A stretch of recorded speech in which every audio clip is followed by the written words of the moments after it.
Brigade Al-Qassam sayap militer Hamas sujud syukur setelah berhasil menargetkan pasukan IDF yang sembunyi di dalam rumah sakit Indonesia di barat kota Rafah, selatan jalur Gaza. Dalam operasi tersebut Hamas menggunakan peluru anti-tank dan peluru anti-personel lainnya.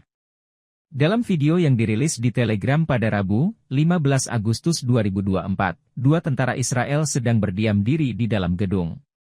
Dalam postingan tersebut, Hamas menuliskan sedang menargetkan pasukan Zionis yang dibarikade di dalam rumah sakit Indonesia di lingkungan Tal Al-Sultan, sebelah barat kota Rafah. Pasukan Al-Qassam bisa melihat jelas wajah keduanya karena posisi tentara Israel mengintip dari lubang. Tak menunggu waktu lama, rudal Hamas pun dilesatkan tepat ke arah gedung yang menjadi target.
Download Tribun X sekarang, menghadirkan lokal menjadi Indonesia.